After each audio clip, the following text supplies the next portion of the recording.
ప్రాథమిక వ్యవసాయ సహకార పరపతి సంఘంను తమ హయాంలో లాభాల బాటలో నడిపించామని ఆలేరు పిఎస్సిఎస్ చైర్మన్ మొగులుగాని మల్లేష్ అన్నారు. అయితే యాదాద్రి భువనగిరి జిల్లా ఆలేరు పిఎస్సిఎస్ ఆధ్వర్యంలో నేడు నిర్వహించిన మహాజన సభకు రైతులు పెద్ద ఎత్తున పాల్గొన్నారు. ఈ సభలో పరపతి సంఘం కార్యదర్శి వెంకటరెడ్డి ప్రగతి నివేదికను సమర్పించారు. చైర్మన్ మల్లేష్ మాట్లాడుతూ సంఘం నుంచి 1636 మంది రైతులకు 11,64,37,677 మందికి రుణాలిచ్చినట్లు వెల్లడించారు. ఈ కార్యక్రమంలో సంఘం మాజీ చైర్మన్లు శాల్వలతో సత్కరించారు. ఈ సభలో municipal chairman Vaspari Shankaraiah, PSCS vice chairman Chinthakindi Chandrakala, secretary డైరెక్టర్లు కట్టెగుమ్మల విద్యాసాగర్ రెడ్డి, బీసా కృష్ణంరాజు, భిక్షపతి, లక్ష్మి, మల్లేశం గౌడ్ తో పాటు రైతు నాయకులు మొరిగాడి చంద్రశేఖర్, చెక్క వెంకటేష్ తదితరులతో పాటు పెద్ద ఎత్తున రైతులు పాల్గొన్నారు.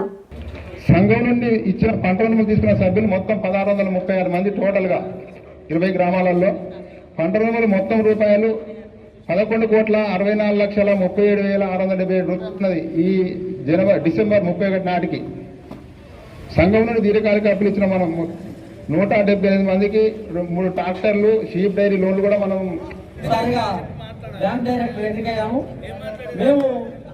మరి కల్పించిన దాఖలాలు కృతజ్ఞతలు చాలా మంది చేశారు. సరే వాళ్ళకి భాగం అయితే ఇంత పెద్ద ఎత్తున నిధులు ఇప్పటి సభాధ్యక్షులు మరి మన మొగలాని మల్లేశ గారికి ఉండాలి.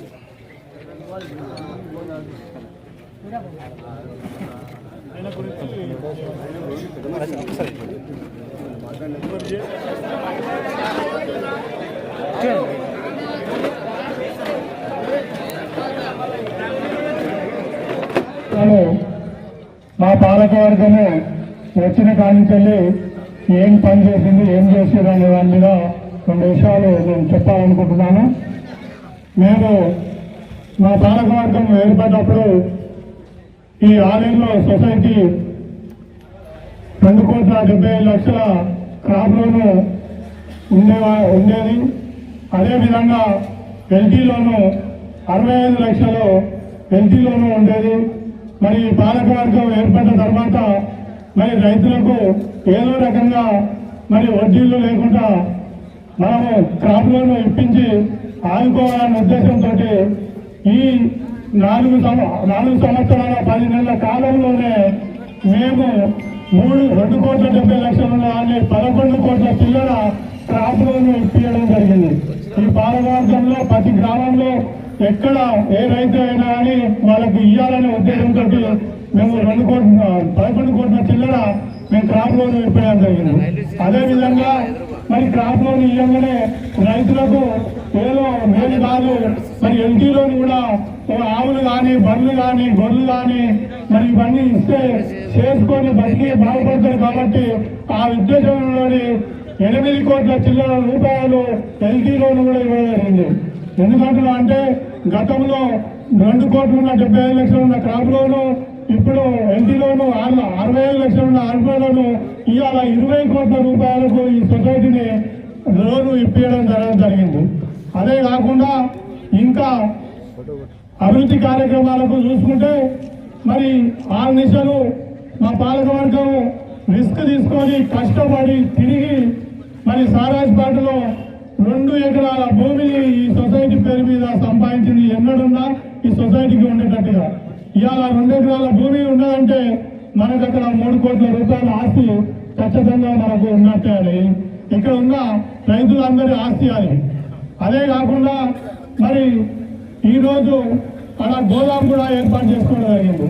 గోదాము ఏర్పాటు చేసుకొని మరి అక్కడ ఉన్న ప్రాంత రైతులకు రేపు యూరియా కానీ, డిఏపి కానీ పెట్టాలని ప్లాన్ తోటి ఏర్పాటు చేయడం జరిగింది. అదే కాకుండా మరి సొసైటీ ఏర్పడ్డాక మరి రైతులకు ఆలేరులో చాలా ఇబ్బంది అవుతుంది. మరి ఆలేరులో లైన్ నిలబడి యూరియాకి ఇబ్బంది అవుతుంది. ఎందుకంటే ఇప్పుడు మసాలాలు అంటే అన్ని వాళ్ళు అమ్ముతారు, కానీ యూరియా మాత్రం ఒక సొసైటీ నుంచి వచ్చి అమ్ముతాం. కాబట్టి మరి ఎందుకు అమ్ముతారు అంటే సొసైటీ ఫ్రీ సర్వీస్ చేస్తుంది. యూరియాకు సొసైటీ ఫ్రీ సర్వీస్ చేస్తుంది. డిఏపిలో లాభం ఉంటుంది, ప్రతి దాంట్లో 10-20 రూపాయలు ఉంటుంది. కానీ యూరియా తీసుకొస్తే మాత్రము రూపాయి కాదు, లోడ్ అమ్మినా 2,000 రూపాయలు కాదు, 2,000 రూపాయల్లో 4 బస్తాల యూరియా ఖరాబ్ అయితే ఫ్రీ సర్వీస్ చేసినట్టే అవుతుంది. కాబట్టి మేము ఈ 6 ఏళ్ళలో ఒక్క దగ్గరనే పెడితే బాగుండదనే ఉద్దేశం మీద మరి గొల్లకొండలో సెంటర్ ఓపెన్ చేసి మరి అక్కడ పర్మిషన్ తీసుకొని అక్కడ ఉన్న రైతులకు అక్కడ గొల్లకొండలో ఇప్పేయడం జరుగుతుంది.